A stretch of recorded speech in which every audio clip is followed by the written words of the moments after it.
कलाकार कुणाल कपूर, शबाना आजमी, डीनो मोरिया, दृष्टि धामी, राहुल देव, आदित्य सील आदि। निर्देशक मिताक्षरा कुमार, निर्माता निखिल आडवाणी। इतिहास की पाठ्य पुस्तकों में उकेरी गई मुगल शासकों और साम्राज्य की छवि को लेकर हमेशा से एक बहस छिड़ी रहती है, मगर मौजूदा दौर में ये बहस तीखी होने लगी है, जिसका नमूना पिछले कुछ दिनों से सोशल मीडिया प्लेटफॉर्म्स पर देखा जा रहा है। और इसी के चलते बुधवार को दिन भर मुगल शब्द ट्रेंड बना रहा। संयोग से ऐसे मौके पर Disney plus Hotstar the empire web series लेकर आया है, जिसमें भारत में मुगल शासन की नींव डालने वाले पहले मुगल शासक जहीरुद्दीन मोहम्मद बाबर की कहानी दिखाई गई है। अगर आप सोशल मीडिया की इन बहसों से प्रभावित होकर इस शो को देखने या ना देखने का मन बना रहे हैं, तो आपको इस सीरीज के डिस्क्लेमर के बारे में बता दें, जिसमें साफ कहा गया है कि ये वेब सीरीज हिस्टोरिकल फिक्शन है, जिसके किरदार, घटनाएं, ऐतिहासिक तथ्य सब कुछ लेक्स रदरफोर्ड की 6 किताबों की सीरीज में से पहली empire of the Mughal raiders from the north पर आधारित है। ये वेब सीरीज किसी भी तरह निर्माताओं के नजरिए को जाहिर नहीं करती। निर्माताओं ने इस काल्पनिक कहानी को दिखाने में कुछ सिनेमाई आजादी जरूर ली है। साथ ही सलाह दी है कि इस सीरीज में दिखाई गई ऐतिहासिक घटनाओं को सच मानने की जरूरत तो बिल्कुल ना करें। यानी इतिहास टटोलने के लिए आप ये शो देखना चाहते हैं तो इसमें तारीखों के सिवा कुछ नहीं मिलेगा, क्योंकि द एम्पायर के कई दृश्य ऐसे हैं जो काल्पनिकता की कसौटी पर ही खड़े उतरते हैं। दरअसल द एम्पायर ऐतिहासिक घटनाओं, पीरियड और कॉस्ट्यूम ड्रामा पसंद करने वालों के लिए मुकम्मल शो है, जिसकी सीधी सपाट कहानी को ट्विस्ट देने की जिम्मेदारी महिला किरदारों ने उठाई है। और इन्हीं महिला किरदारों की साजिशों के चलते हमेशा असमंजस में रहने वाला एक बच्चा साम्राज्य जीतने वाला बादशाह बाबर बनता है। रदरफोर्ड की किताब में दी गई घटनाओं को द एम्पायर के 8 एपिसोड्स में समेटा गया है। हर एक एपिसोड की अवधि 30 से 50 मिनट के बीच है।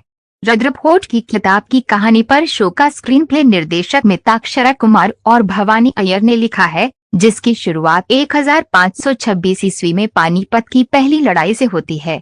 बाबर और दिल्ली सल्तनत के आखिरी बादशाह इब्राहिम लोदी की फौजों के बीच भीषण जंग चल रही है। जंग के दृश्यों के बीच बाबर हिंदुस्तान आने तक के अपने सफर को याद करता है और बाबर बने कुणाल कपूर के नरेशन के साथ कहानी फ्लैशबैक में फरगाना, उज्बेकिस्तान पहुंचती है, जहां 14 साल के बाबर को उसके पिता उमर शेख मिर्जा अमीर खुसरो की ब्रज और फारसी भाषा में मिश्रित रचना सुना रहे हैं और बताते हैं कि कैसे अमीर खुसरो ने ब्रज और फारसी भाषाएं बिल्कुल अलग होने के बावजूद उन्हें एक ही रचना में गूंथ दिया है। और कुछ यही हिंदुस्तानी समाज की पहचान है। अलग अलग लोग, भाषाएं, पहनावे, पिता की बातों से बनी हिंदुस्तान की छवि बाबर को बहुत प्यारी लगती है और हिंदुस्तान जाना उसकी जिंदगी का सबसे अहम ख्वाब और मकसद बन जाता है।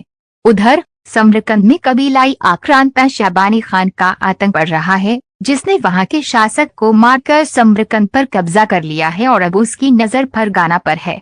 शैबानी उमर शेख को फरगाना छोड़ने के लिए संदेश भेजता है। शैबानी जैसे ताकतवर दुश्मन का मुकाबला करने के लिए उमर शेख को एक बड़ी फौज की जरूरत थी, इसलिए अपने विश्वास पात्र वजीर खान से सलाह करके वो बाबर की शादी काबुल के शासक की बेटी गुलरुख से करवाना चाहता है, जिससे फरगाना और काबुल की फौजें मिलकर शैबानी का मुकाबला कर सकें। मगर इस योजना को अमली जामा पहनाने से पहले ही उमर शेख की एक हादसे में मौत हो जाती है। यहाँ एक बड़ा ट्विस्ट है, जिसे आप खुद देखें तो बेहतर है। और 14 साल के बाबर को फरगाना के तख्त पर बैठा दिया जाता है। बादशाह बनने के बाद बाबर समरकंद को शैबानी खान के शिकंजे से छुड़ाने के लिए निकलता है। उधर शैबानी खान फरगाना पर कब्जा कर लेता है और बाबर की नानी एहसान दौलत, माँ कुतलुख और बहन खानजादा को कैद कर लेता है। बाबर समरकंद जीत लेता है, मगर अपने परिवार को छुड़ाने की एवज में समरकंद फिर से शैबानी को दे देता है। शैबानी खानजादा को छोड़कर बाकी सबको जाने देता है। बाबर के पास अब ना फरगाना है और ना समरकंद, वो दरबदर है। अब बाबर कैसे शैबानी खान से जीतता है? फरगाना और समरकंद का क्या होता है? काबुल का शासक बाबर कैसे बनता है और किन हालात में वो हिंदुस्तान का रुख करने को बाध्य होता है? यह सब घटनाएं द एम्पायर के 8 एपिसोड्स की रचना करती हैं। शुरुआत 2 एपिसोड्स को छोड़ दे तो द एम्पायर की कहानी पकड़ कर रखती है और सीन दर सीन आने वाले ट्विस्ट ध्यान भटकने नहीं देते। स्क्रीन प्ले में दृश्यों की बुनावट दिलचस्प है। हालांकि अगर आप विदेशी हिस्टोरिकल वेब सीरीज देखने के शौकीन हैं तो कई दृश्यों का प्रस्तुतिकरण आपको देखा देखा लगेगा, मगर इसका मतलब ये नहीं है कि ये दृश्य बोर करते हैं।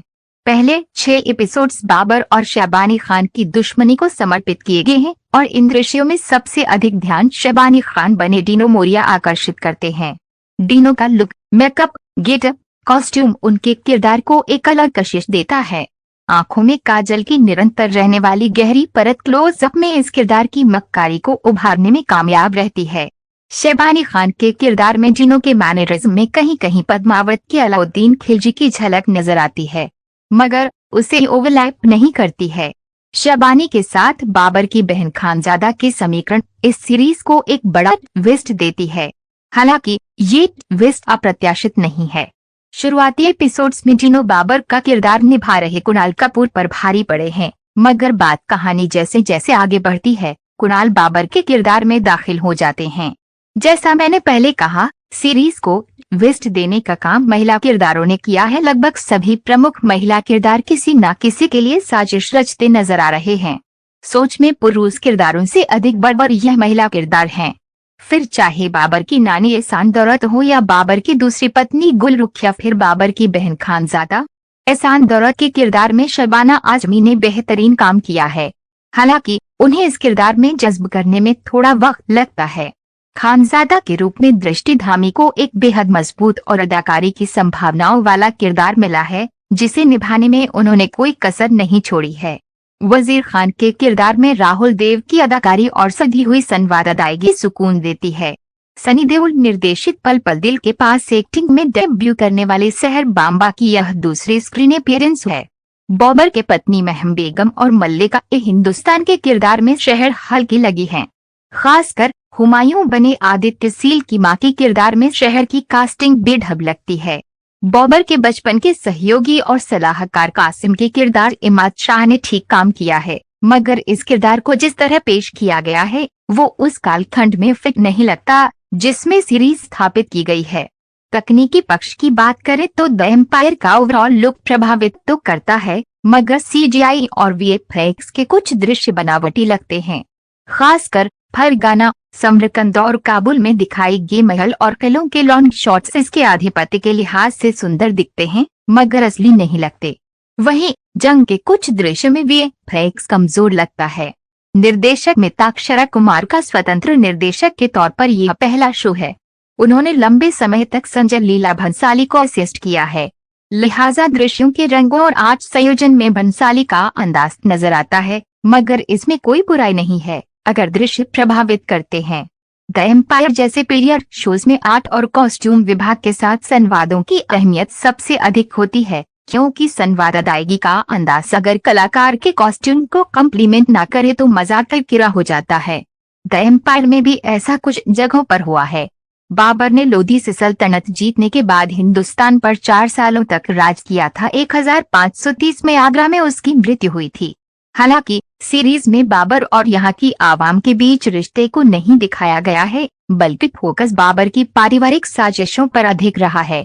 The empire web series OTT platforms की दुनिया में कोई क्रांतिकारी शो तो नहीं है, मगर भारत के पहले मुगल शासक की हिंदुस्तान पहुंचने की कहानी को रोमांचक तरीके से दिखाता है, जो बोर नहीं करता। और हाँ, एक बार फिर दोहरा दूं, इसे ऐतिहासिक दस्तावेज तो बिल्कुल न माने।